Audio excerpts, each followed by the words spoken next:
Welcome to the Clear the Shelf podcast with Chris and Chris, the show that meets at the intersection of education and entertainment to discuss online arbitrage, retail arbitrage, wholesale, and all facets of selling on Amazon. We'll bring you news, tactics, strategies, insights, stories, and interviews to help you grow your Amazon business. And now, here are your hosts, Chris Grant and Chris Rasick.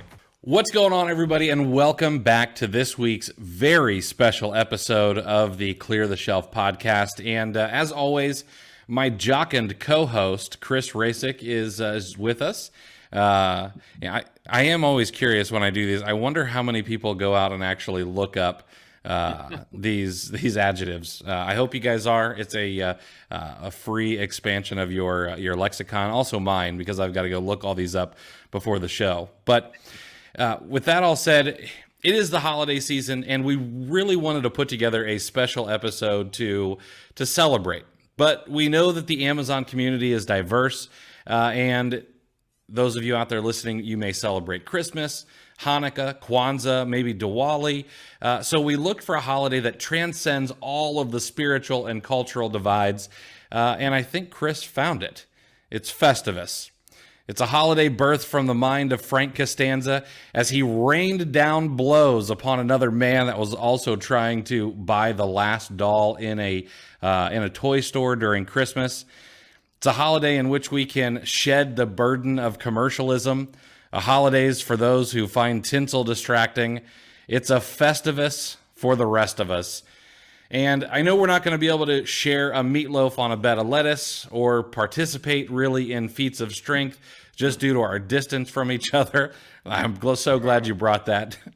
However, we will be having an airing of Grievances, which is arguably the hallmark of any Festivus celebration. But before we get to that, we do have to chat about the news of the week. So we'll dig into that here in a minute. Chris, what's going on, man? How you doing this week? I'm doing really good. I've been looking forward to this episode. Get all these grievances off our chest. I think we're going to feel better in the long run. I agree. We do try to keep things on the positive side, but this should be a fun and hopefully funny dive into the things that irritate us and other sellers on the platform. And speaking of irritation, let's go ahead and dive into the news. This was actually brought up by one of the folks in our VIP group, which and I didn't know about this. I don't think Amazon has really announced it, pushed it to the seller community. But starting on April the 1st, which is April Fool's Day, so maybe this is some sort of cruel joke that someone placed in the term somewhere. But starting April 1st, 2023, Amazon's going to introduce something called a storage utilization surcharge, in addition to monthly storage fees.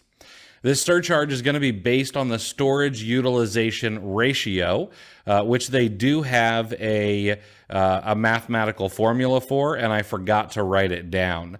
But it's essentially how much storage you take up plus how much you've shipped in, I think divided by, 6 or 7 weeks or something like that.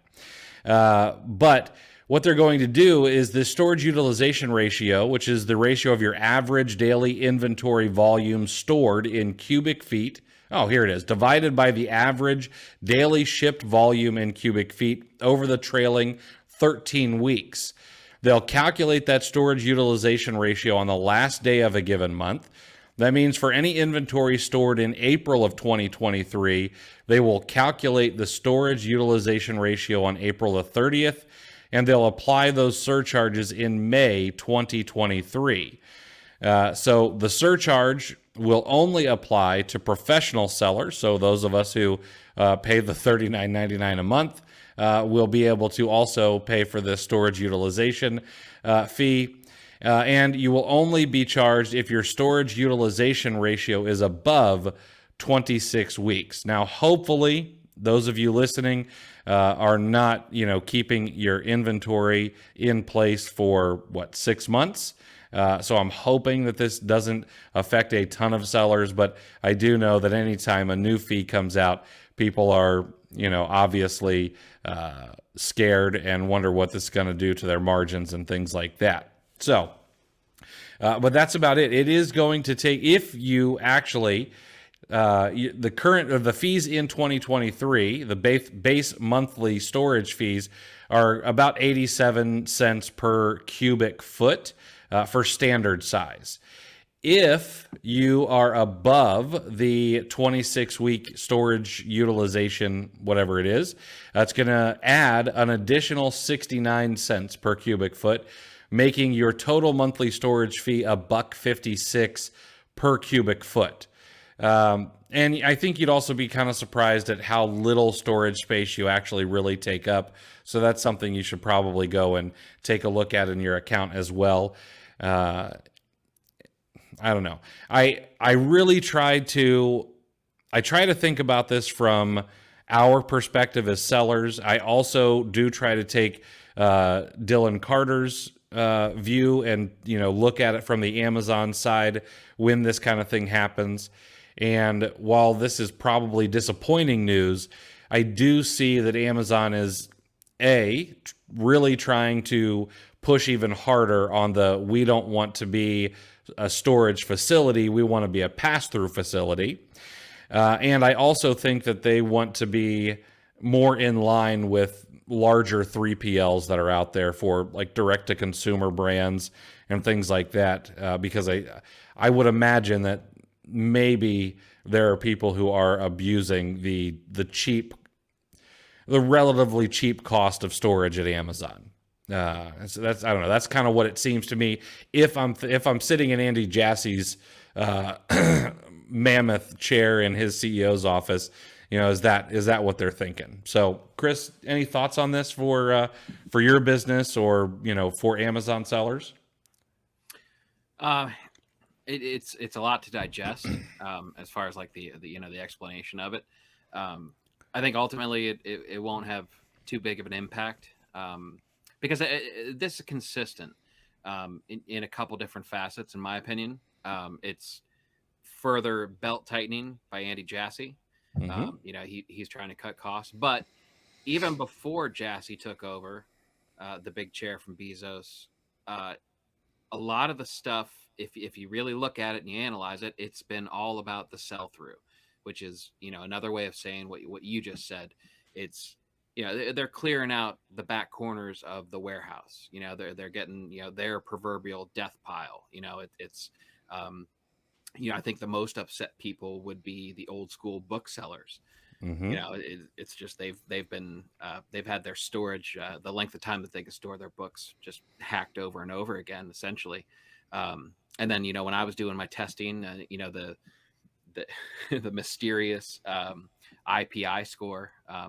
That no one seems to understand or believe Amazon when they tell you what it's all about. That is predominantly sell through. Mm-hmm. I mean, my testing, nothing affects my IPI score more than sell through. They tell you that the top three, stranded inventory, and I forget a third off the top of my head, but it's not an even split. Mm-hmm. I firmly believe. I haven't confirmed it.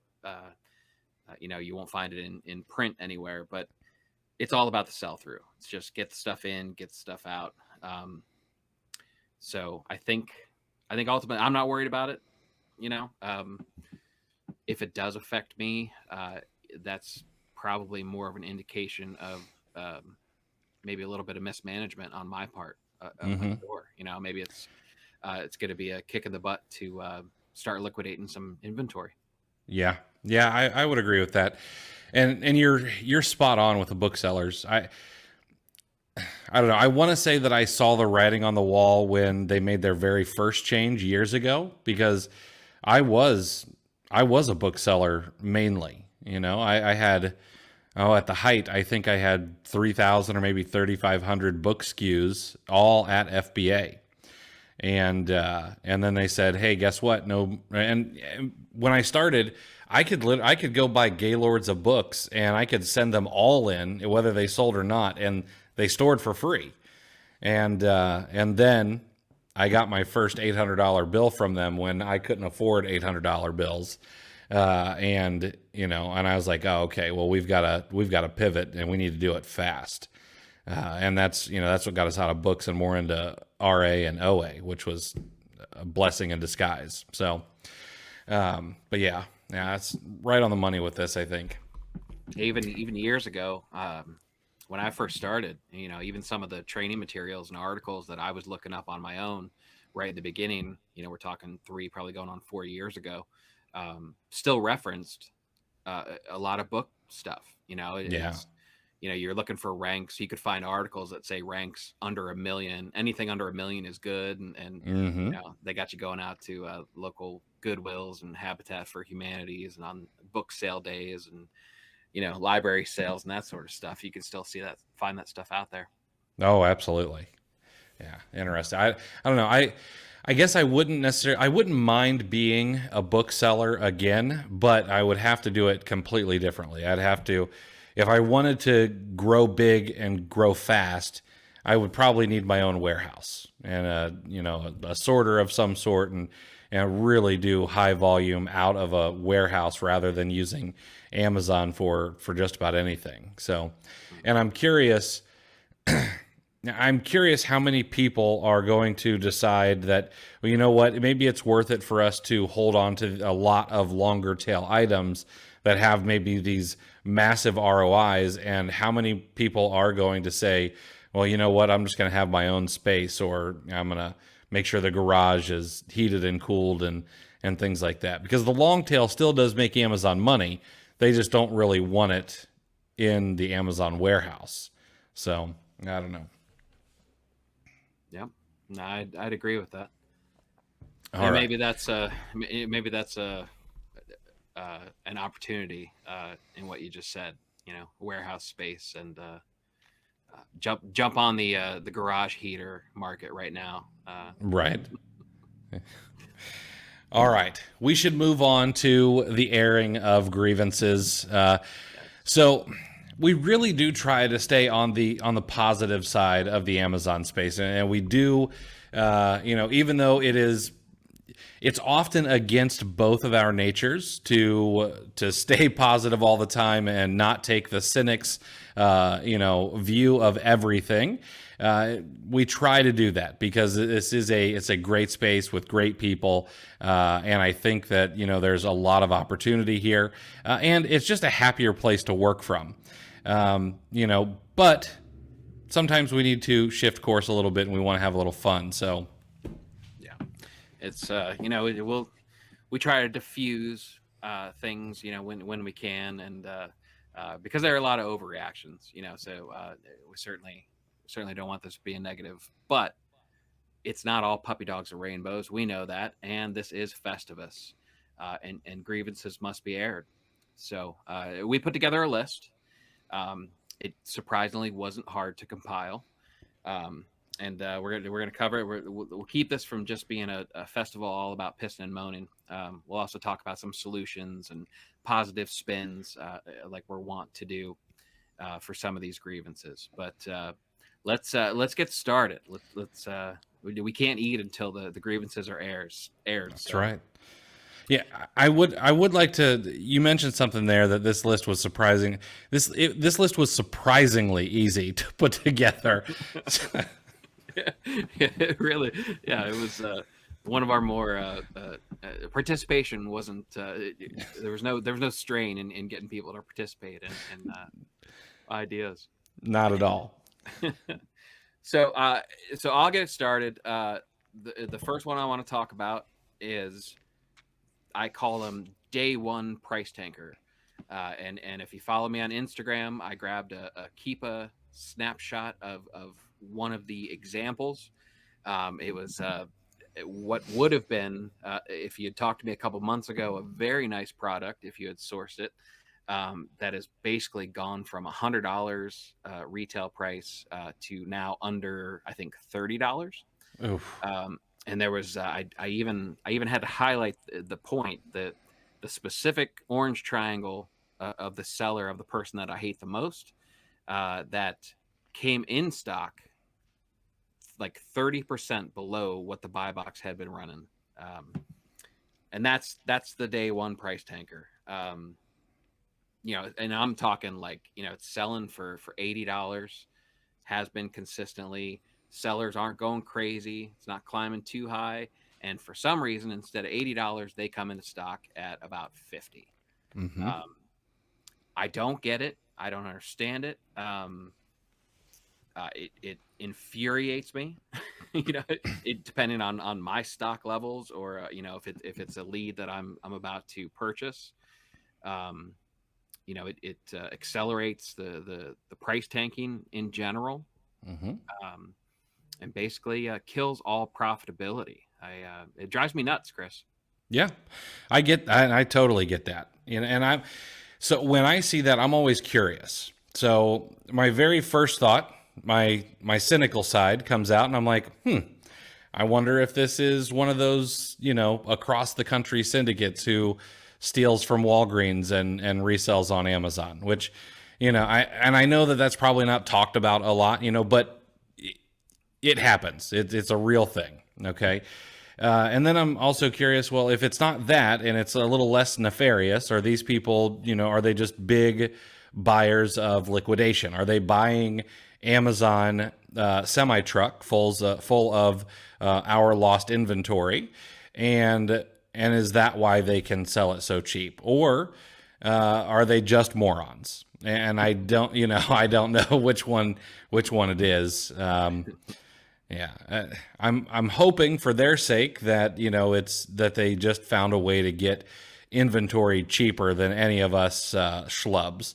But I sometimes wonder. I'm not too bad at the Google, so it's not too hard to find the lowest prices of things, and I just wonder sometimes. I don't know what they're thinking. Yeah, I don't know. And the question, regardless of what the reason is, the one question that I can't find an answer to is why. Even if you got it at rock bottom prices, even if a nationwide discount chain, like an Ollie's or something, even if they got truckloads, dozens of truckloads of this stuff, and they're selling it so cheap, that doesn't answer the question as to why you wouldn't put it at $80 and just set your repricer aggressively if you want to, since you have so much room. Why wouldn't you make a couple sales at 80 and then the high 70s and then mid 70s and just on your way down? Why? Yeah. Why not? Yeah. Why leave money on the table? It's right. Yeah. It's almost, I don't know, that's business 101, make sure not to leave anything on the table. I don't know. It is infuriating. I don't know if it will ever stop, but I don't know. Hopefully it does one of these days.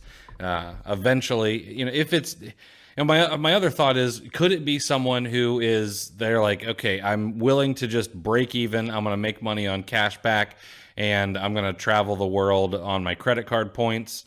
Is it one of those folks, and they just don't care? And I don't know. Yeah. So I will say this: if this is you, your addresses are on your Amazon storefronts these days. So one of these days, someone is gonna look you up and maybe just come knocking on the door. I'm not saying that anyone would do any harm, but just come by and ask you what the heck you're thinking, or maybe hopefully teach you a good lesson about how to use your repricer. That would be, I don't know, that would be something that I think all of us would thank that seller for. So, or just laying on the horn with your middle finger out of the window as you drive by. That's therapeutic, allegedly. Yeah, allegedly, absolutely. The second airing of grievances is goes back to the news. Increased fees. This is definitely something. I mean, it happens every year. Fees go up. It's I don't know. There's death, taxes, and Amazon increasing fees on sellers. Those are the three things that are guaranteed in life. And I'm going to go ahead and pat our collective backs here on the podcast. And one fee that is, I don't know, that was supposed to be temporary, and that's in air quotes for those of you who are not on YouTube, but the fuel and inflation surcharge is going to be part of the regular fees in 2023. Plus, we've got the addition of the storage utilization charge, which hopefully is not does not affect too many people. And then I don't know. There's going to be a 4-cent increase on regular storage fees for standard size going into the new year. And so there's always increased fees, and it's frustrating. It definitely can hurt margins to start off with. Those of us who arbitrage, I don't know that. I think that some folks who have an arbitrage business are very, very business minded. And then for other folks, it's a side hustle and you cannot give as much time to it as you might like to. And so I think sometimes those folks might forget, oh, well, in business, additional fees are typically passed on to the consumer. Amazon can make this a little bit difficult with things like high price errors and stuff like that. But there's typically some room to, increase your prices some places. But we're also in a dynamic marketplace, and Amazon knows this and takes advantage of it, and knows that the more competition there is, it drives prices down, and that makes the consumer happy, and it makes the consumer come back and want to shop more. And so there's all these forces at play where the increased fees do put a little strain on businesses, at least for a while, until things kind of hit a level of parity. At least that's what it seems like to me.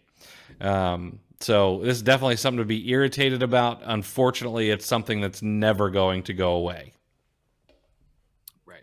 Yeah, it's you've alluded to it before on previous episodes, but any place, if you find a little corner of profitability that is not crowded, it's just a matter of time before it gets crowded. The word will get out, people will find out, and this is one of those things that there's no good answer, especially for the real experienced, the longtime sellers, who made a lot of money during the salad days or whatever you want to call it. It's unfortunately, you have to be ready to adapt. And fees are always going to go up. There's actually probably the only scenario is the only time things would would probably go in our favor is if Amazon struggled, and if Amazon started struggling, that's not good for us either. Right. So be careful what you wish for, I think. And certain things you just have to deal with. Yeah. If sellers start moving off the platform, I don't know. You could look at it multiple ways. Amazon might have to answer eventually if enough sellers move off the platform. And then as a seller, you also have to ask yourself, if that scenario does play out, where are those sellers going? And is that an opportunity? There's multiple articles and opinions, and people are chewing over the idea of who is going to supplant Amazon, who's going to take it over. Some people, the easy answer would be Walmart potentially, although I don't see a path. It's difficult to see at this point, but there's such a massive company. I know they've made improvements. I know there's been a lot of positive talk from people who sell on Walmart. But the dark horse is Shopify.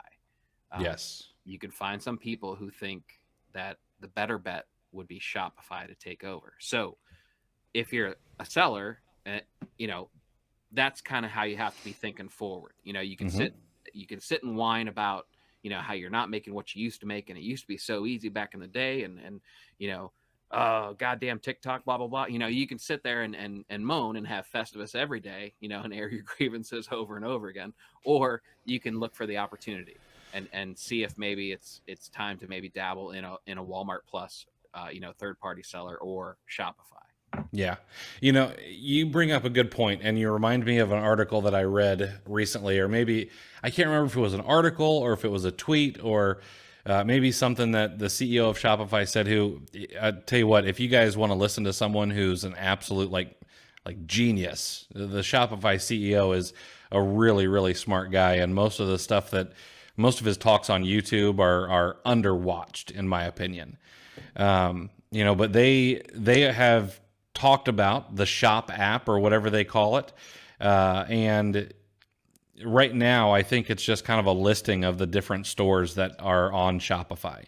But if they turned that into an actual marketplace where you could search keywords and you then take all of your items from Amazon and cross-list them over to a Shopify store where there's a central marketplace that buyers could go to, and I don't know, maybe they want Speed Stick deodorant, and it takes and it shows here's 50 different listings of Speed Stick deodorant, and when you click through it, it takes you to a storefront. It may not be your storefront, maybe it's your another seller storefront, but that could be the thing that catches up to Amazon. I agree with you. I don't see Walmart doing it, and I don't know. In my opinion, there's not really a shortage of marketplaces. There is Walmart, there's eBay, which honestly, that's a glorified garage sale, if we're being honest about it.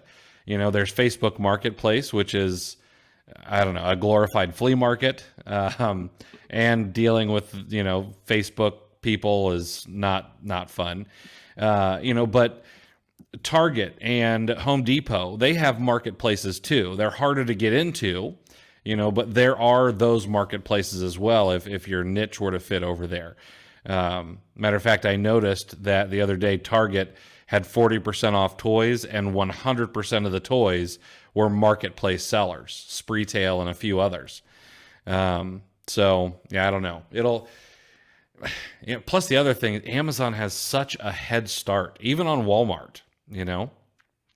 Amazon bought Jet to try to shortcut the growth curve, and I don't know, now that Mark Lowry is out and trying to build some future city, I think out in Utah or something, I don't know if they have the kind of guidance that they need going forward.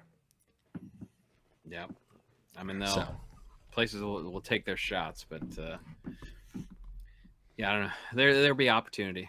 Another one you didn't mention is live shopping. Yeah, I know that's getting real popular. That may be another avenue.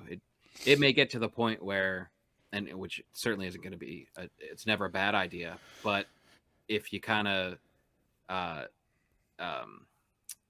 have multiple places, just be a seller in multiple marketplaces at the same time, kind of diversify, so that you're not relying on so that it doesn't hurt so bad, Yeah. and then you'll stay in tune with what's going on a little better. That you mentioning live shopping, that kind of, I know that in China, live shopping is huge. And I know that America, we're slowly I don't want to say we're slowly picking it up, because this is really not a novel idea. QVC and HSN have been around since I was a child. I remember my mom, I grew up in a very poor area of town. We were very, very broke all the time. But I know that my mom would shop things from QVC that, might make her feel good. And, only 3 payments in 1999 really sealed the deal. So live shopping has been around for a long, long time. And I think there's opportunity here for people who have a camera presence, and also maybe know the Amazon space, or are willing to be on camera and learn that ability. There's probably going to be an opportunity, some sort of agency where you can, sell other people's products, live shopping, whether it's in Amazon's new TikTok style feed or their current live shopping, or if it's, also streaming to Facebook and wherever else you might go. But I think that could be an interesting opportunity for someone who figures it out. Yeah. So. Yep. All right. So we'll move on to the next one. We could go on and on about that. But I think the ultimate thing to close that last thought is, if you were one of the early ones to Amazon, there's nothing keeping you from being the early ones into the next one, if the ship really is going down like we fear it is, with all the increases in fees. Mm-hmm. So the next one, another, I've used my meme skills to display this one as well. Air quotes again for the audio crowd, gurus who give bad advice. And the one, the one example, I mentioned it before, the mysterious IPI score. There are guidelines. Amazon publishes it. They have clearly said that your restock rate does not affect your IPI. Mm-hmm. However, there are very, very big accounts who give anecdotal evidence that they increased, they improved their restock score and their IPI went up, and that's just what happened. They're just reporting what happened week over week. However, that is false. Amazon says so. There's no conspiracy that Amazon prints one thing and practices something else. But that's just one example, and there are a lot. We've talked about when we talk about tribes, and getting involved with the people. Sellers do themselves a disservice by not reading more of Amazon Seller Central and the guides that they put out. That would be one. That's probably the easiest way, is to find some information and actually kind of pre-grade any guru that you're before you jump in head first into their philosophies. But there needs to be some sort of diligence done, because there's a whole lot of bad advice out there, Chris. You are excluded, of course. I appreciate that. I won't say that I never get anything wrong, but I do try to admit it when I am wrong. And a lot of times, the only reason I might be right is because I do exactly what you said. I will.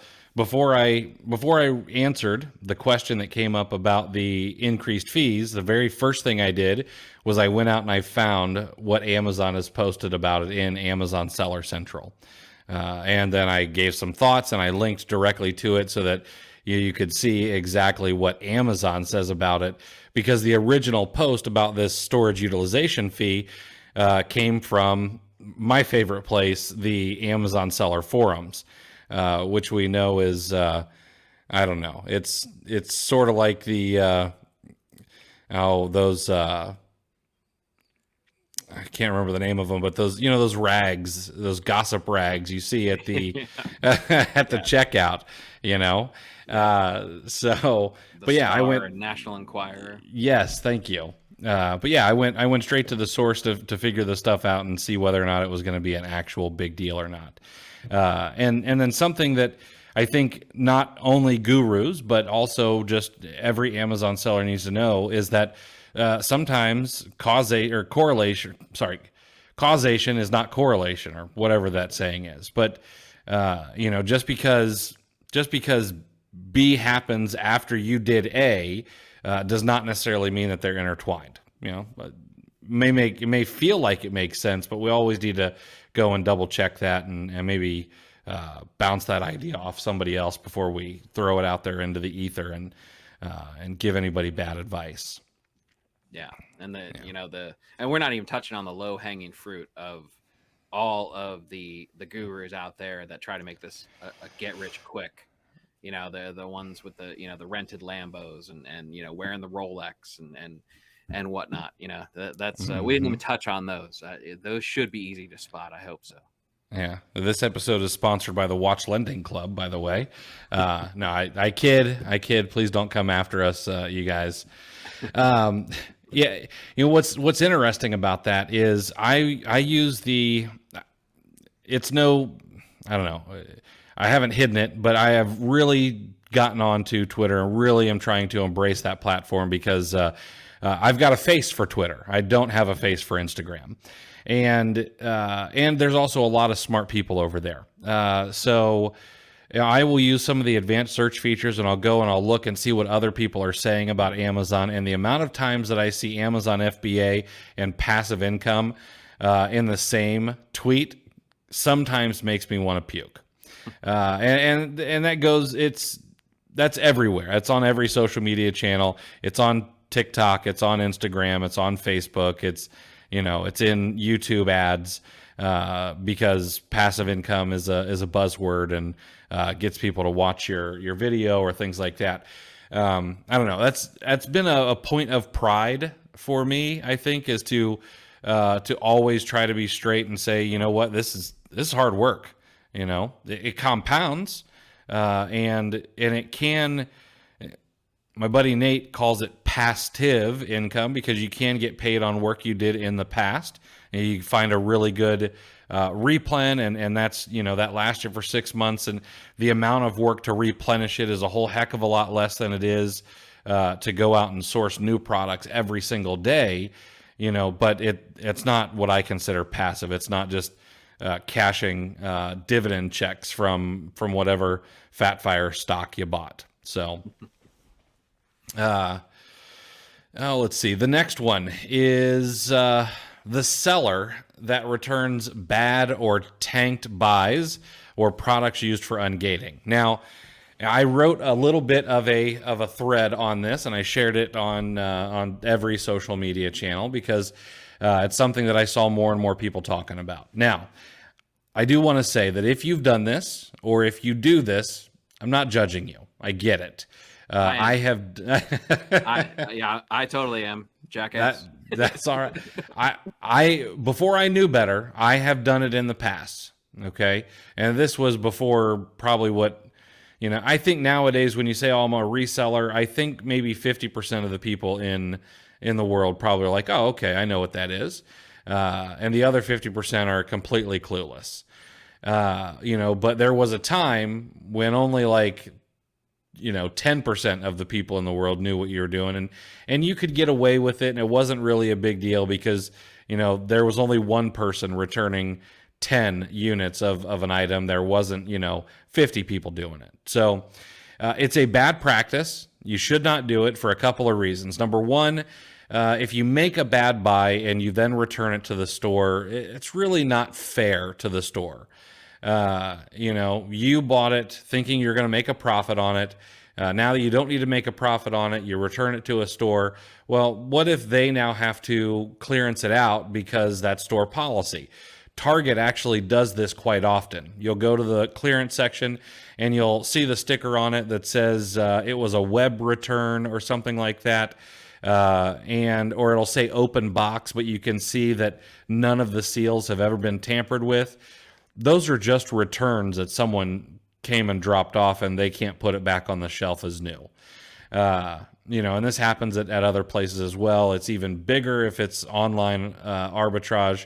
A lot of times they've got to liquidate that stuff out.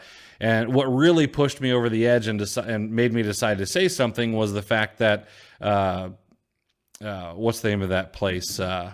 Frontier Co-op. They decided to change their return policy. And so what's happened now, and I'm not just blaming resellers. Maybe this is something that they're doing to weather, what everyone feels like is a coming recession. But they've added a 20% restock fee to any of their products, and all of their products have to be brand new. You can't return anything used or opened or anything like that. And so now what's happened is they have become less competitive to the big boys. They are less competitive just because of this one rule change to Amazon, to Walmart, to Target. And while I would typically take the stance of, well, that's capitalism, they made a choice and everything like that, if this is a result of resellers or largely because of resellers, we have made them less competitive. And I don't want to see that for anybody. I don't want you to be less competitive than your competition. I want everyone to be on equal footing, and this kind of gives them kind of a 1 foot on a banana peel, unfortunately. So, sorry, I was really long-winded, but this kind of does irritate me maybe more than I try to let on. It was never an option, in my opinion. It's you didn't even mention, reputation, of, resellers or in general. It's let's be honest, the list of stores that are good to resellers and have no problem with us, it doesn't feel like it's growing. Mm-mm. You know, so you certainly, returning something to bail yourself out of a bad buy, you got to take that hit. I mean, Yeah. that's just the way it goes. It's we've talked about price tanking. Everyone talks about price tanking, and whatnot. I mean, they're going to be bad buys. Just chalk it up to Pareto's 80-20. Mm-hmm. There's just that if it was a bad buy, that that's not part of the 20% that's really keeping the engine running anyway. Just absorb it, move on. I have I just have 5 years worth of pink Himalayan salt in the cupboard. It's just how it goes. I sold a little bit of it, took my loss, but it ungated grocery, and I have profited thousands upon thousands. So I will that Himalayan salt will just collect dust, and I'm fine with it. Yeah, you make a really good point about reseller reputation. The adjectives used for us by the regular public is not necessarily the most uplifting. Things like scalper, price gauger, those kind of things. Yeah, I certainly don't want to see stores kind of putting us, in that same box that buyers put us in at times. So, yeah. Yeah.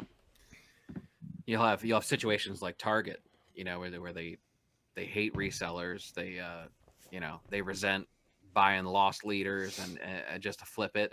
But then at the same time, they're also opening up their website to third-party sellers. I've seen that more and more recently. Yep. As I look at Target stuff. So I don't know how both those exist, but that's where we're at. Hey guys, wanted to take a quick second and thank you for listening to the Clear the Shelf podcast. My magnanimous co-host Chris Rasick has put together a gift for you for being a listener. It's called the Monthly Goal Tracking Spreadsheet, and it's free. The spreadsheet will help you break down and track how much you've purchased, which should be a leading indicator of how much you will sell, and then you'll be able to track how much you've sold as well as your estimated monthly profit on a daily basis. This will all feed into the daily averages so you can ensure that you're on track to meet your goals each and every month.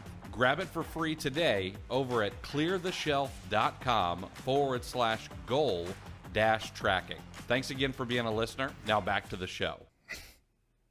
All right. Speaking of my own personal cupboard, the next grievance that we need to air is the household family member, which is just a nice way of me saying my wife, that helps themselves to your inventory thinking that they receive some sort of 5-finger discount on anything that catches their fancy. Get your grubby mitts off of my inventory. I agree with you 100%. It's no secret that I like the beauty category, and my dear wife, who I love more than anything, she is a fan of most things beauty related. There's a ton of makeup, tons of brushes, tons of smelly things. I don't know. I sell the stuff. I don't know anything about the stuff. But she does, and she will see something and be like, "Ooh, I can take that," and I'm like, "Okay, you can take that." She especially likes when there are returns. I told her about Lancome being gated, and I'm like, I'm gonna sell through all of my inventory before I can't sell it anymore. I said, but if I happen to get any back, you can have it, and I won't try to resell it. But yeah, that happens a lot, and I don't know. I don't really sell toys anymore, but there was a time when I did sell a fair amount of toys, and I know that several SKUs made it to my son's bedroom before they got on a truck. So, yeah. And look, my 2 youngest children are both girls, and I won't kid anyone. They have pretty much full control over me, right? I'm a goner, right? And I'm not even gonna pretend like I'm not. So the little one, for some reason, it felt like Toy Story 4 when that came out. It felt like the toys went on clearance pretty quick. Mm-hmm. So for some reason, I guess maybe the merchandise, maybe it was pandemic times or whatever, but I ended up finding a ton of Toy Story toys in especially Walmart's clearance aisle. And the little, just this beautiful little girl with her 2-year-old puppy dog eyeballs would just wander into my room and see a Bo Peep or something like that, and just look and, Daddy, can I? It's like, God damn it! Like, fine. I mean, I wouldn't yell at her, but I was powerless. Yeah, and it's the toy boxes have so much of my inventory in them. It's ridiculous. I'll tell you what. I don't know what twist of fate or good tidings or whatever it is, but I am really lucky to not be a girl dad. I am a pushover when it comes to any kids. Okay, and my kid is no different. Today we're out doing a little bit of Christmas shoplifting, and he's having a rough day spending dad's money on Christmas presents for other people, and so we walk by the little chair massage place that's at the mall, and he's like, Dad, maybe we should have a 10-minute massage. And I'm like, yeah, okay, you're out here not spending your own money, let's treat ourselves, also not on your dime. And with a girl, I don't know what I would do. I would be bankrupt and, just a shell of a man. Yeah, it's you're just powerless. It's such a helpless feeling, but it's if they could be wonderful at the same time. Yeah. My wife has actually started during the sourcing part of it. She wanders in here and just kind of looks over my shoulder and goes, "Ooh, why don't you get an extra one of those?" That's always fun. That's that's great. That's gonna make me install a door in this room and with a deadbolt. That's a good idea. The next one, regating or closing of brands by Amazon. We just talked about Lancome. We know that my wife loves Lancome and some other brands that we sell. But this is happening. It happens regularly. This is something that's been around forever. It's always irritating. The biggest example most recently is Lancome, probably, which is a little bit of a higher end brand, not like a $400 bottle, a jar brand, but I've sold a few things for maybe 150, 175 bucks from the brand. So it's irritating, and they always have really great sales. I believe Crayola just got gated as well, or closed down. That's a massive brand that I know a lot of sellers have sold in the past. I remember the last Crayola item I sold. It was height of the pandemic. I was selling so much sidewalk chalk, and that was the last Crayola item I ever sold. Not because I don't want to or anything like that. I just don't sell a lot of that type of stuff. But it's always frustrating. Lancome, they did give us until like the end of January of 2023. So as of right now, that's about a month and a half, month and 3/4. But Crayola was less than 24-hour warning. And that's the part that's really irritating, is when they give you such a short time to either clear out your inventory or sell through it. And then who's to say that, it becomes restricted and you wake up, and then Amazon's like, oh, hey, here's some violations for having restricted inventory. That's not unheard of. So that's awful frustrating. Yeah. You think it's pretty obvious that these brands have no idea. You wish they were a little bit better. How many? Just think of all the brands that hire brand protection agencies. Mm-hmm. Like, you're just lighting these dollars on fire. It's fun. It's funny as you can watch some of these companies. You'll have, whether they go brand protection or sometimes they jump on a listing for a real short period of time, and then you'll see it, you'll see it at MSRP, but they only have just less than 100 in stock or something like that, and then they just go away and never come back. I picture some department at corporate headquarters just going, oh, we got to do something, and just throwing darts at the wall and trying to figure it out.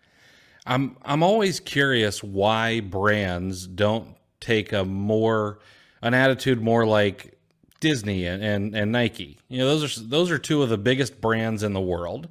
At least, if not dollar wise, definitely by recognizability. Okay. And Nike's like, yeah, we don't care. Resell all you want. We are going to come after counterfeiters, on occasion. Fine, that's great. Disney's the same way. They're like, okay, we're going to hop on and off the listing. We obviously don't know how to handle all of our inventory properly. So we're going to hop on and off the listing. But you know what? When we're not on the listing, or even when we are on the listing, we don't care. Anybody can sell the Disney products as long as you're ungated. And I know that both of those brands require ungating typically, but I don't know why everyone's not just like, okay, are we really being harmed by these two, guys reselling our brand? No, we're not. Nobody knows that it's not coming directly from the brand. I get that some people are actually worried that gray market goods or counterfeit goods are going to get out there, but there's different ways to attack that. And I don't know. Maybe this is an opportunity for somebody to educate brands, but there needs to be a payoff for that. And I'm not sure brands are going to go, hey, can we pay you money to let us know why we should let third-party sellers sell our products? So I guess that wouldn't work as a viable business. Yep. And the law firms that do play both sides don't seem to be giving the brands that kind of advice. Yeah. All right. So the next one that I want to talk about is the runaround reconciliation process of a lost FBA box. Boy, this is so frustrating because you hear the cycle, the carousel that you go through, where Amazon tells you need to contact UPS, and then you contact UPS, and UPS tells you that, well, technically Amazon is the shipper, so we would need to discuss it with them, and you just continue in this loop until the end of time, and you've pulled all your hair out and you're banging your head against the wall. Yeah, I don't know if there's a great solution to this other than paying someone else to bang their head against the wall instead of you. I think that's really the only option at this point. And I'm curious. I just wonder who is training the people that tell you to contact UPS, because that's obviously incorrect information. We know that Amazon is the shipper of record. We're shipping inside of it. Like, everyone knows that. And so the employees have to know. And I just, sometimes I'm curious, is there some rogue manager who's like, you know what, we could really increase Amazon's profitability or hit these certain KPIs in our department if we just tell these sellers that, you need to contact UPS. And so, like, we're going to try this for a while and just see if these sellers just go away because they're so frustrated with us. And then maybe we make a bonus because our profitability is up this quarter or whatever it is. I don't know. I'm curious how often that happens, if it happens at all, at Amazon. You know what I'm wondering is how long until we get to the point. I know some channels have tried this, but it doesn't seem like it's been effective. You know what we need is we need our own lobbyist. We need like all the sellers collectively. We need a lobbyist to go in, and we need Amazon to be cool with it and assign a department that the lobbyist can talk to and just give all these real world problems, this down in the trenches, like, look, this is what happens. This can't fly. There's no solution to this. There's, and have some sort of interface, Mm-hmm. but and it sounds like pie in the sky. Maybe it as a as I'm saying it out loud, but you throw in the fact that how big of a percentage the third party sellers make, as far as the sales revenue for Amazon. Maybe it's not so far fetched. I mean, with third party sellers knocking at the door of 60% of Amazon's retail sales, it does make sense, and I want to say that the president of retail operate, I think his name is Dharmesh, if I'm not mistaken. If I am, you guys are welcome to tell us in the comments. But I don't know. It doesn't seem like it would be that difficult to say, you know what, we're going to hire a person who reports to the president of retail operations, and it's their job to basically, I don't know, either work with a seller advocate, so maybe someone in the community who would be like, you know what, I'll take in all of the information, I'll take it to Amazon, or be like, you know what, here's an email inbox, you guys can send in the issues that you're seeing, and we'll take a look at it and we'll try to, action these. That, I don't know. The only thing that worries me about doing that is not everyone's going to necessarily have the right words, and I would imagine a lot of the emails are just gonna, be the middle finger emoji, Right. But yeah, we'll just tell Amazon, like, hey, so we got this organization, we've got a figurehead that's going to talk. It's kind of like a union. You guys open to that? Right. I'm sure that'll get a positive. Oh, Amazon yeah. loves unions, right? Oh, they love it. Absolutely love it. All right. So the next one, which ties right into what Chris just talked about, is FBA shipments closed with 0 items received. Now, we know that IND4, this was a big one recently. Lots of shoes getting closed out with 0 items received. We know that when we talked to the attorney that we have on the show here, Jeff Schick, he talked about having to take several of these to legal and try to get them dealt with that way. It does seem like this is kind of rolling back a little bit. Seems like fewer of these are happening, but they still do happen. And then you get those emails, oh, well, we need an invoice, not a receipt. And I'm like, well, that's not true. That's not in the terms of service anywhere. Or you'll be like, oh, well, we need your supplier's supplier. I sent in Nike shoes. I mean, I can't get you the name of the Chinese factory who made these for Nike. Nike is the supplier. Those ones are kind of ridiculous. But unfortunately, you just have to beat your head against that proverbial wall until Amazon kind of gives in. Yeah. And, it doesn't help that I don't know if this is a company-wide policy, but my UPS store doesn't weigh the boxes anymore. Interesting. Yeah, the guy behind the counter said, no, we don't have to weigh them. So I take the cart and they just kind of hit it with their scan gun and off I go. Which wouldn't, now luckily I haven't had an issue with closed with 0 items received. I'm shipping to MJQ1, and they have been great. If anyone at MJQ is listening, keep up the good work. So I've been lucky in that sense, but yeah, it's ridiculous, the reconciliation of it on what do the receipts have to do with it? You don't know what's going on. That's the part that's frustrating, is when Amazon gives you what you need to do to solve the problem, and they're just tone deaf about what what the real process is, and who the seller that they're working with, how they deal and how they operate. Mm-hmm. And it changes sometimes. There'll be one email that says, give us this, you give them that, and the next one is like, oh no, we need this instead. And moving the goalpost is really the thing that it probably irritates me the most. Yeah, exactly.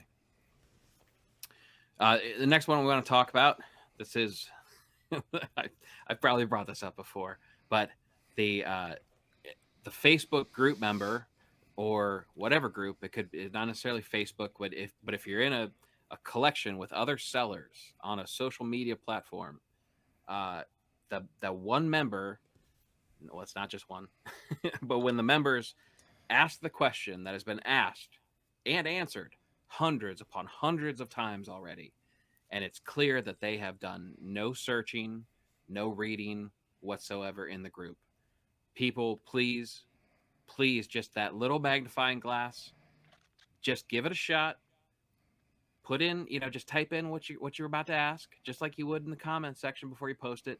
Just type that in the magnifying glass section and just see if the answer is there already. Please, I beg you. Yeah, that is a good one. I will. This happens a lot with like ungating. Hey, where can I get ungated in this? And that question's been, answered over and over again. It is wise to do a little bit of work, and so I don't know. I really try to be very empathetic here because I understand that trying to learn something new is difficult and scary and things like that. So on one hand, I do try to be empathetic. On the other hand, I do want you to do some work because that, when you actually put forth a little bit of effort for something, you're probably going to learn it a little bit better. You're going to retain that a little bit better. And so it's actually, it behooves you to do the extra work. And then I also want you to be protected from the people who've been around for 10, 15 years, who see those kind of things and they're like, oh, I'm going in, Troll time, activate. Exactly. Cause that happens. And I don't like it. I don't want it to happen because that right there can put a bad taste in someone's mouth. Oh, well, this community sucks. And that's not necessarily the case. Just always a good idea to do a little bit of searching first. Yeah. And honestly, it's indicative of, at least I feel like it's indicative of your own business, because if you can't go into a group in social media and dig around and try to find the answer yourself, I don't believe that you're going into Seller Central and digging around and trying to find the guidelines that you're supposed to be following.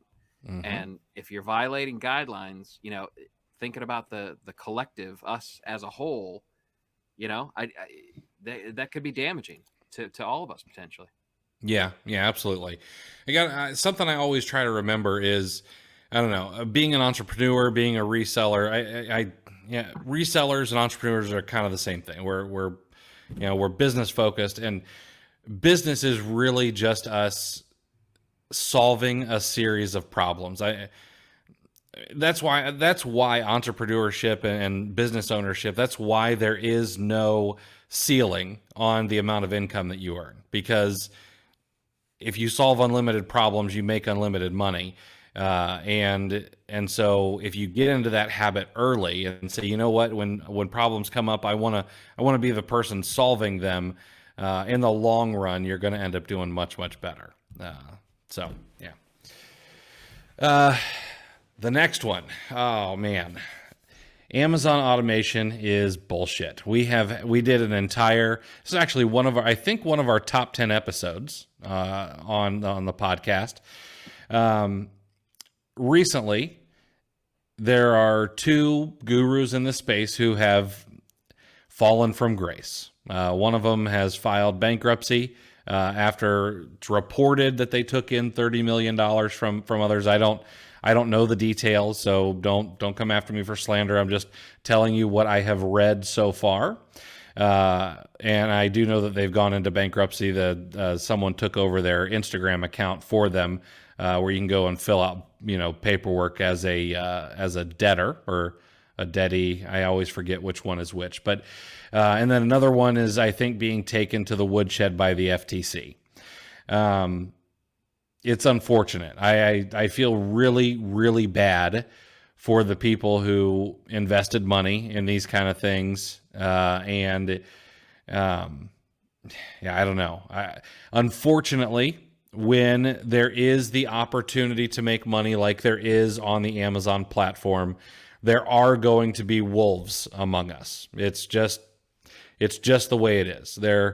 Snake oil salesmen don't go town to town, selling medicinal remedies in a bottle anymore. They do it on the internet, in every single space that there is, whether it's health, wealth, or relationships, all the places that people spend money on, there will always be a snake oil salesman. So you've got to do some due diligence before you do business with folks. If it seems too easy, I mean, come on. If I can give someone 30 grand and they're like, yeah, we're going to make sure you have $2,000 a month in profit, every single month forever on autopilot. I mean, honestly, if I could do that straight up, I would never tell anybody. I would just be seeing how many times I can give someone $30,000 to do that, because I'd be retired really quickly. So it just doesn't work. And that goes for Amazon automation. I don't trust YouTube automation. I don't trust trucker automation, and all these other automations that are out there. Walmart. I just be really, really careful. I don't see any of them coming out on in a positive note. Right. And that if that's 1A, maybe 1B of the grievance would be those burner social media accounts that slide into your DMs with either an automation or a drop shipping offer. Again, I memified this too. Apparently, I've had grievances that I've been rolling over in my head for a very long time, Chris. Yeah, like, tell me if you've seen this movie before. You get a new follower, and then they like 20 to 30 of your Instagram posts, all in like 2 minutes flat. Is there ever not a DM with an offer waiting for you? This just happened to me the other day. Someone liked, the last 10 or 15 posts on Instagram. And then the DM comes in, hey, have you ever heard about selling on Amazon? I'm like, seriously? Like, that's my entire Instagram feed is just Amazon related stuff. And I think maybe one picture of my family. So you obviously didn't look before you liked. Yeah. And what a miserable job. Like, there's got to be a better job than that. Come on. I mean, just the abuse that you must take from people who do take the time to reply back to you. So I get these spam text messages on occasion, and it'll just be a hello. Well, as soon as that happens, I do reply back to those, because it's always like 11 o'clock at night or maybe 1 o'clock in the morning. I'm in bed. I'm maybe watching a little bit of TV before I go to bed, and I get a text, hello, and I know what's coming after that. And so I start writing back like, hey, thanks for subscribing to Cat Facts. You'll be charged $3.99 for every text message. And then I start sending them cat facts that I copy and paste off Google. Yeah. So I wish I had time to do that as a full-time job, because it is kind of fun. It is fun. I usually just text back F off. You just get right to the point. I do. I mean, It depends on the mood. Sometimes, I'm not always creative. So. The next grievance is razor thin margins.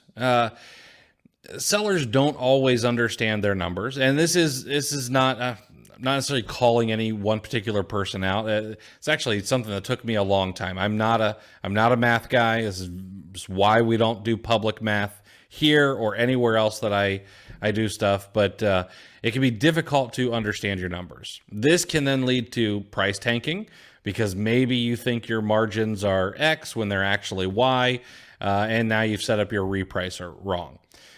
Give you a false belief that you're profitable. Yeah, credit cards paid off every month. You've got food in the refrigerator, but are you actually profitable? This is something that's really, really important to know, not only for yourself and to help you make wise business decisions going forward, but the IRS really wants you to have your numbers right. They're kind of a stickler about that.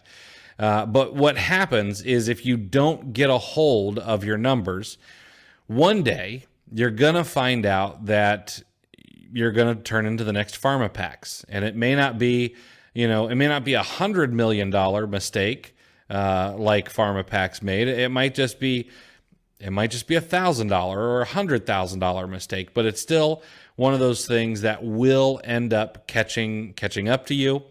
It'll make it more difficult to go out and get funding if you want to grow your business. It'll make it, also just make you feel bad, when you're finally like, oh, I actually didn't make any money and I worked my tail off.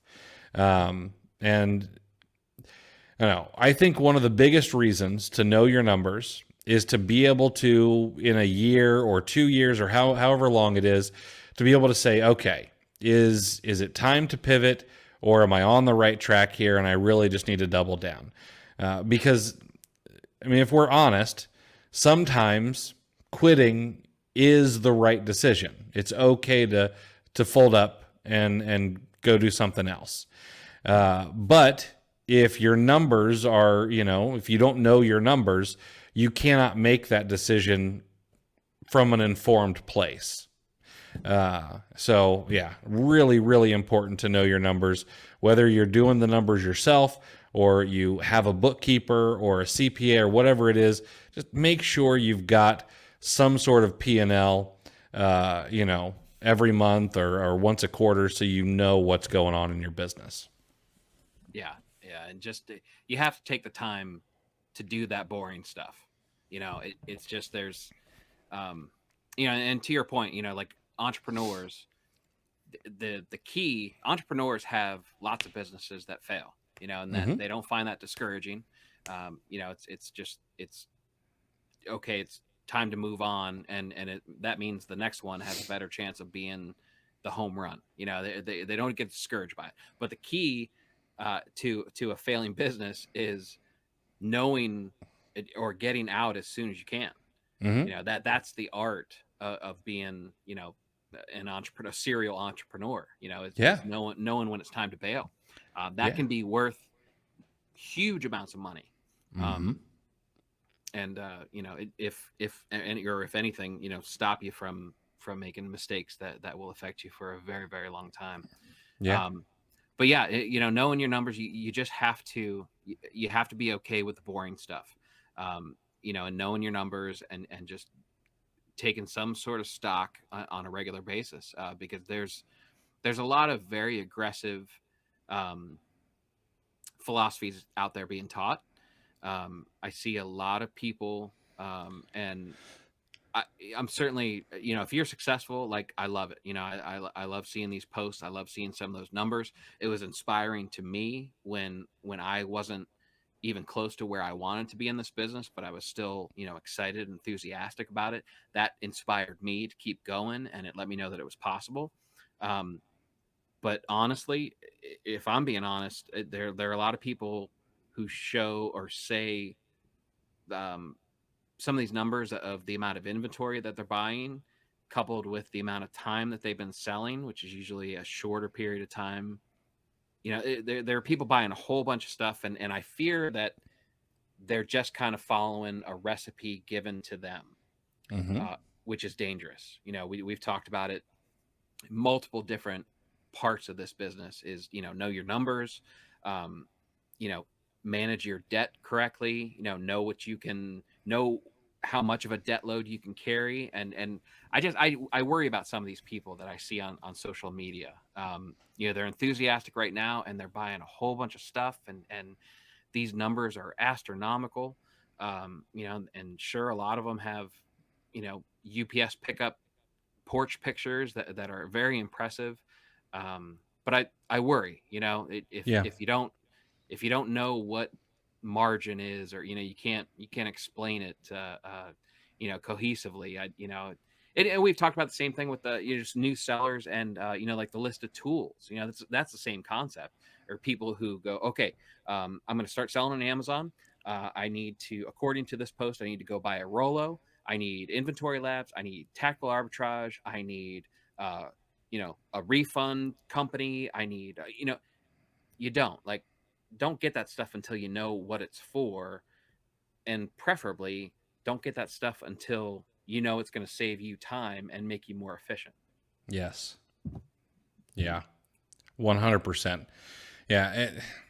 I really do agree with you. I do worry about, some of the folks with Capital One cards and American Express cards. Like, if anything happens, if you can't deal with an economic downturn, which we still don't know, like, is it going to happen? Is it not going to happen? But if it does happen, and, are you going to be able to weather that storm? I've built up cash reserves because I was in business during the 2008 recession. So I knew, okay, well, if we've got another one coming down the pipe, which historically is about right, about the right number of years to have a little economic enema, it's good to have cash saved up.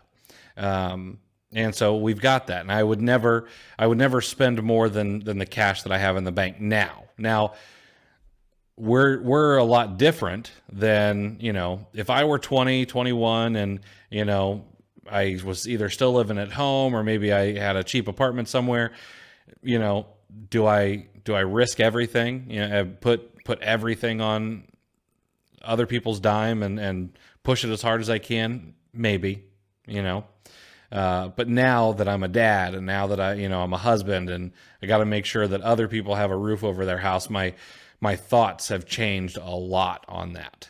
So, yeah, I don't know. Time will tell. Yeah. The guru that I want to follow isn't standing next to a Lamborghini.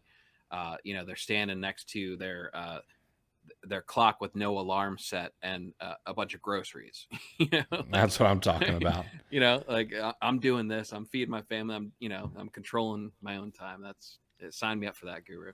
Right. So, all right. So, this next grievance kind of rolls into what we were just talking about too. This one comes from Twitter. Thank you to everyone that responded. But people incorrectly using repricers. This could go a bunch of different ways because if you're doing it incorrectly, you could be causing chaos in a couple of different directions. But it echoes what we just talked about. Knowing your numbers, know your tools too, please. Know what they're doing. How many, I don't know how many people that you see on social media or somewhere else, that just telling like my repricer is selling stuff below my minimum. I don't believe that most of the time. Like my knee jerk reaction to that statement is user error, or the ID10T error if you're familiar with. I'm familiar with that. I do it all the time. Right. Like I don't believe you. You have to prove that you've actually read the guides and you've actually studied the tool before I believe that a repricer is actually pricing below the min. And that's just one example, but you see people who don't understand the philosophy or the algorithm that they've chosen as their default, and they're not understanding why, or how about this one, not using once every 24 hours reprice up to my max. That's, everyone should be using that. If you don't know what I'm talking about, please read up on it. Mm-hmm. What do you think, Chris? I agree. Number one, I don't know of any repricer that doesn't have something like that built in, repricing to your max. I know that I reprice to my max for several hours overnight, just in case other people don't do that. They can stay low, they can sell through, while my price is maxed out. But yeah, learning how to use your tools is absolutely key. This is, I don't know, I could probably do a lot better course-wise if I were to come out with something that just was all encompassing. Here's your FBA roadmap I could build. And if that's someone's course name, I'm not like dogging you or anything like that.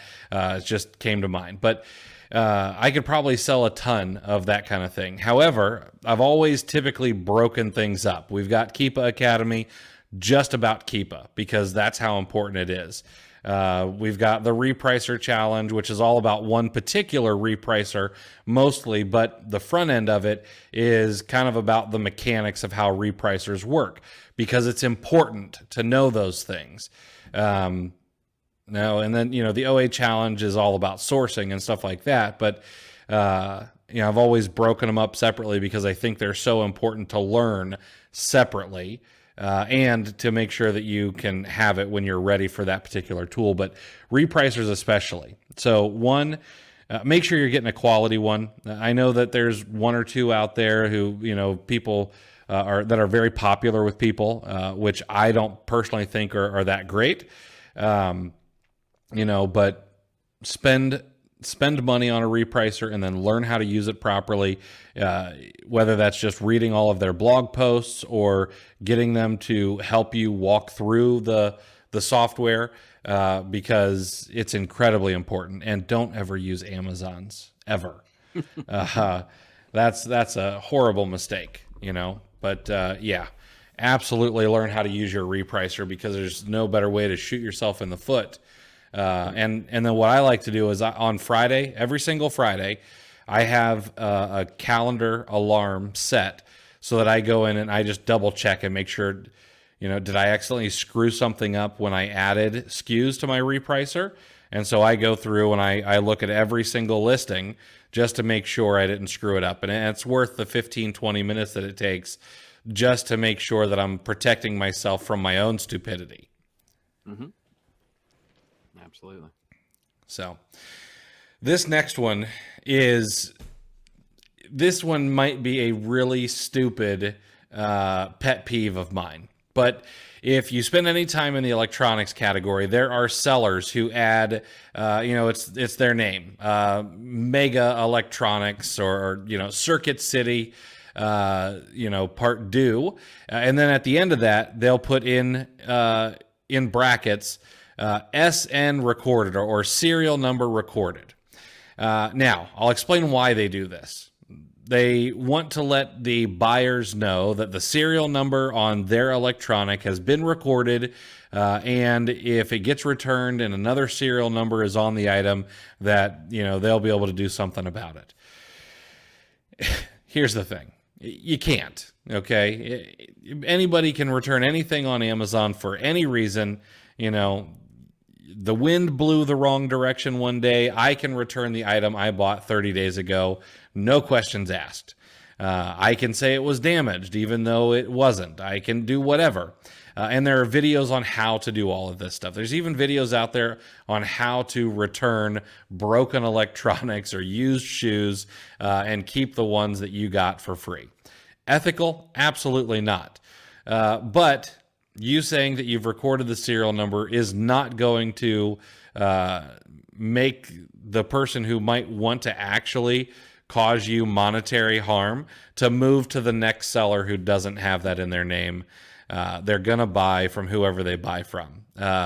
So it's silly, I know, because I shouldn't really care, but it's always just gotten under my skin that sellers put this in their storefront name.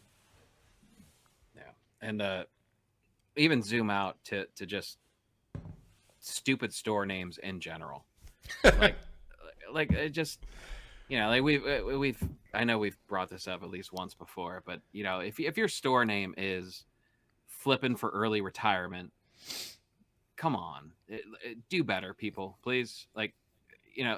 Have some sort of professionality to it. It's that drives me nuts. Yeah, I do like a more professional name. I like to follow the big boys. Okay, so one of the big ones off the top of my head, Buy Boxer. They're like a $60 to $80 million a year wholesaler.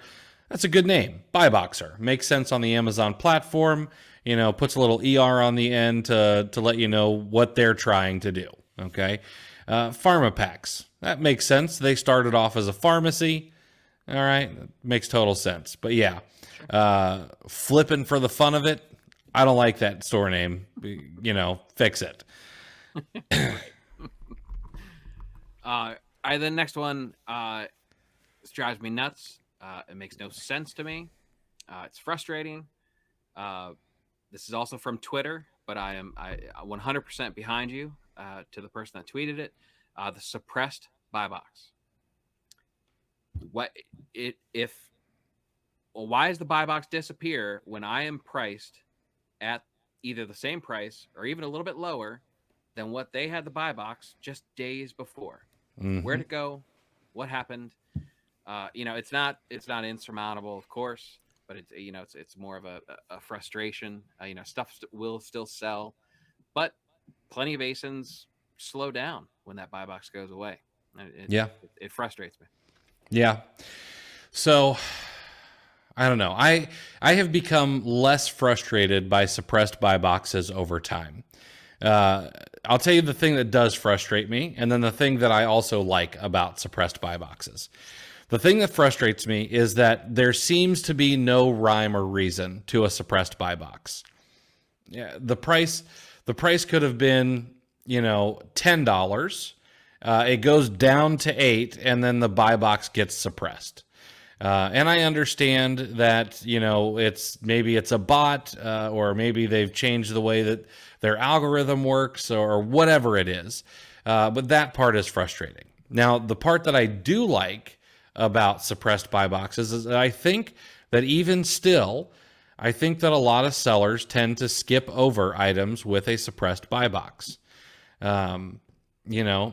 Yes, it absolutely does typically slow down the velocity of sales on a listing. Unless we're talking about Q4 bolos, then it doesn't, But that 2-pack of shampoo that you're selling that's become suppressed in the buy box, yeah, it's going to go from 60,000 in bestseller rank to, 85 or 95,000.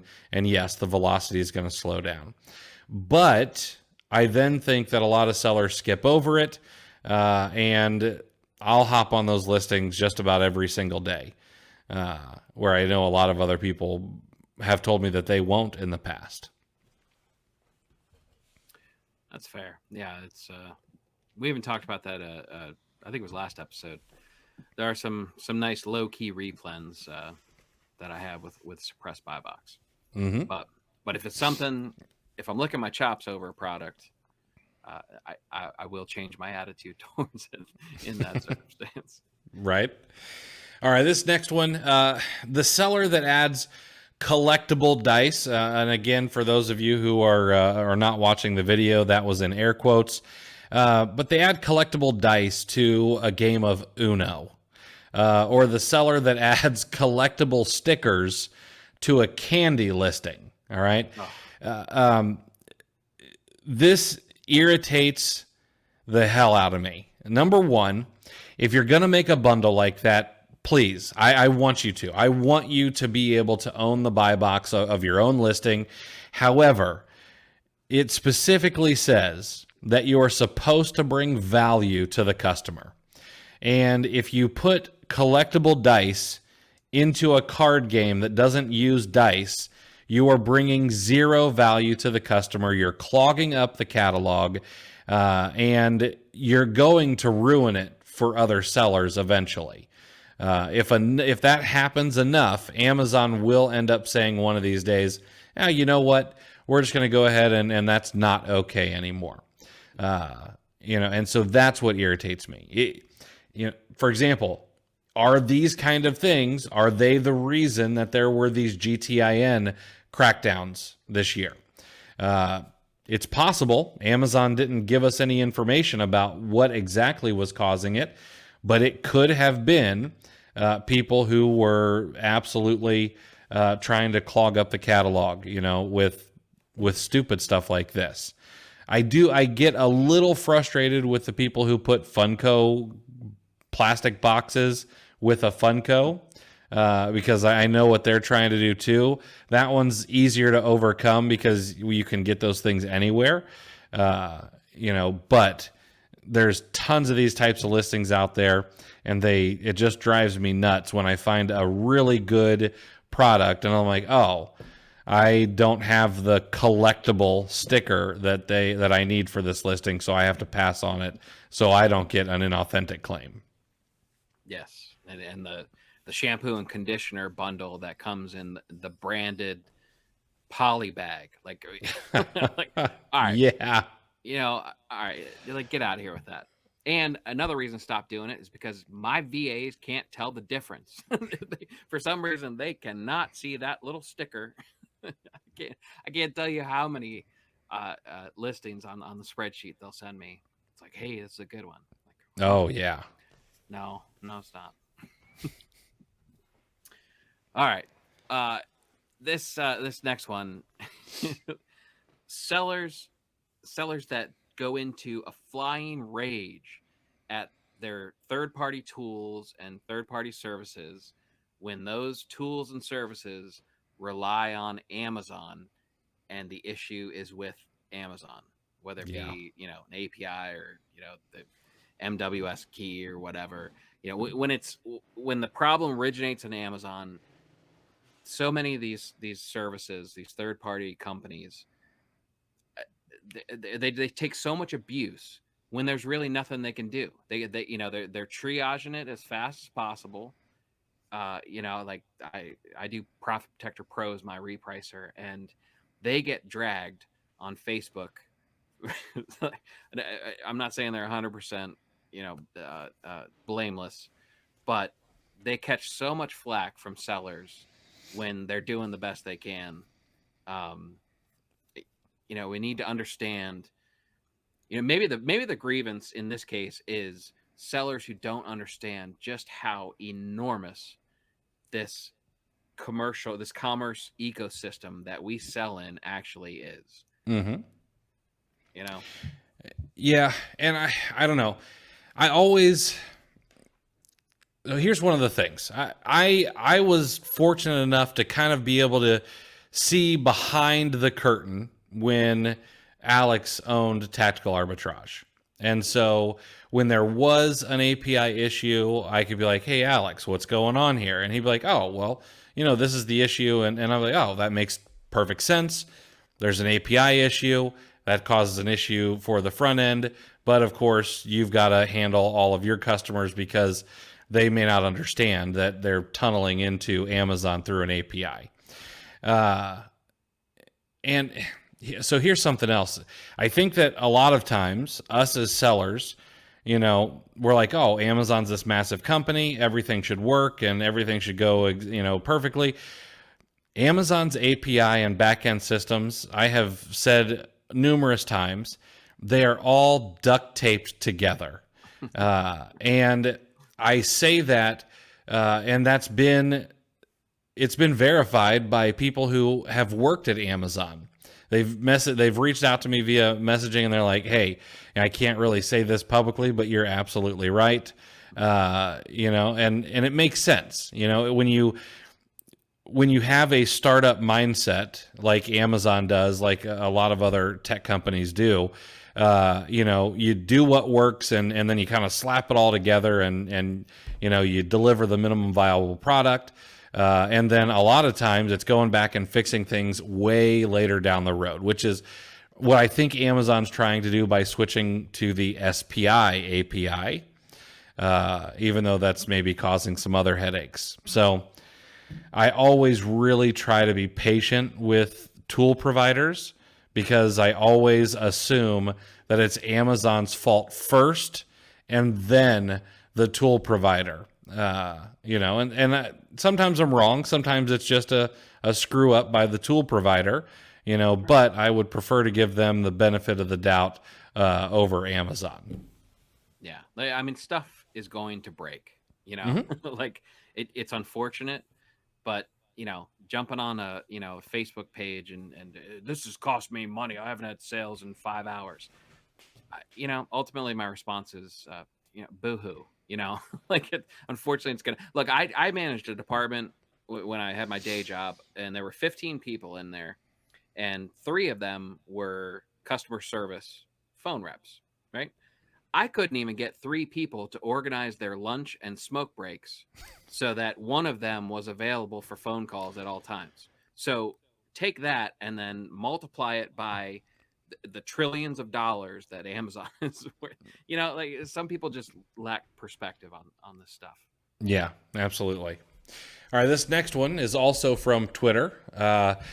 Automated support messages, and this one kind of, it didn't cross my mind as we were coming up with these lists of grievances, but this one kind of hit close to home. You know, we know that a lot of times you're getting copy and paste messages from seller support, from account health, from whoever you're dealing with at Amazon. And one of the reasons we know this is every now and again, you'll get a reply or a message back from them, and they'll forget to, take out the words in the brackets. It'll be like, hey, placeholder text. We really appreciate you reaching out. And that's frustrating in and of itself. But when, like, I was suspended in 2021, right? Yeah, 2021, I was suspended for, I don't know, a couple of weeks. And the amount of just boilerplate automated messages that I got back within a minute or 3 minutes, knowing that nobody could have read my POA that quickly, not my 4-page POA with attached affidavits, could have been read that fast and replied to. It gets very, very frustrating, very disheartening when you're trying to fix something that, affects your livelihood.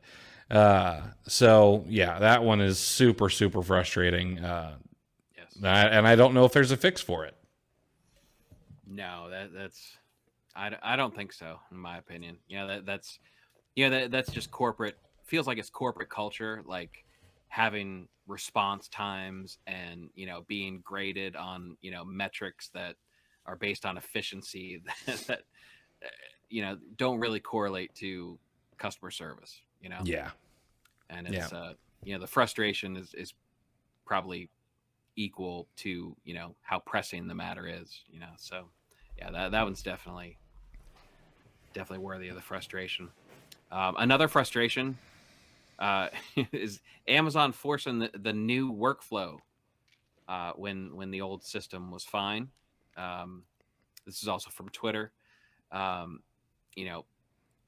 bunch of places don't feel like they're ready for it. Inventory Labs, unfortunately, is one of those. Now, I'm sure there's a bigger picture, and the idea of it is sound, I'm sure. But this is frustrating. Like my prep center doesn't know what to do, and they've had some stuff, and they're like, hey, test this, and then it goes away, and I have no idea what's going on. I don't like it, and it feels like it's going to get worse before it gets any better. Yeah. Amazon needs to work on communication. I've got an idea as to why they're probably doing this, or what my thought is. My thought process is this new system is probably going to create more distributed shipments to make sure that inventory gets to places where Amazon thinks it will do best, and ship to the customer the fastest and the cheapest and things like that. That, as soon as they said we're changing the shipping, that was my very first thought. I understand that. That makes sense from Amazon's side. It makes sense from a customer standpoint. But for the Amazon seller, some communication would be nice. And maybe not bringing in an entirely new system. I think that's the biggest thing. Why is this happening? How is it going to be good for us or not good for us, or how do we need to pivot? And if Amazon would just communicate that better, that would be great. And I don't know. I don't get to deal with the SPI API team, personally. I know that, like I said, being able to see behind the scenes of some other software, it seems like they try to talk with developers, but I don't know how much of this information is getting out, which means they can't communicate it to their customers. And, it goes back to that issue of, raging at third-party tools. Who are we going to get mad at about? Are we going to get mad about Inventory Lab not having this, or is that really Amazon's fault for not allowing it to be rolled out to Inventory Lab yet? I don't know. But yeah, this would resolve itself with some better communication, and we just don't have that in place from Amazon yet. So this last one, short-term thinking over sustainability. This was also from Twitter. This happens to come from what I believe is a fairly large seller, and I see this kind of theme from them quite often, and I really appreciate it from them. This ties right back into the the Lambos and Rolexes, ties back into everyone pushing passive income. Here's the thing. It doesn't matter whether it's Amazon or another business or whatever it is. You've got to be able to think about the long term. You're not going to get rich quick on much of anything. Everything that you could get really, really rich really, really fast is, it's either a Ponzi scheme or it's such a blue ocean that you may just not be able to dive into it quite yet.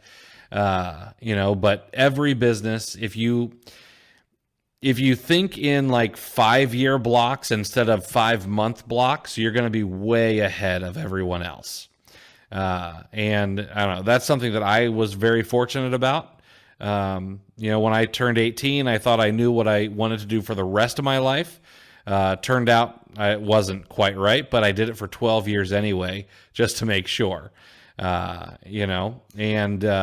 if you can say, what, can I see myself doing this for the next 3, 5, 10 years? And you work from that viewpoint rather than, hey, can I make enough money to, I don't know, buy a house in the next 6 months? You're going to make much better decisions for your business and for yourself, in my opinion. Absolutely. And you know what? Look at, go back through everything that we've talked about, all these things, all these grievances that we've aired, and think about the ones that are based on sellers and not Amazon, and this last one, it could apply to almost everyone that's based on the sellers. If you're raging at a third party tool, either you need the money, and you've over leveraged yourself, or you're in some sort of uncomfortable position that you can't just sit patiently while they fix something over a couple of hours, or you don't understand the scale of the marketplace that you're operating in.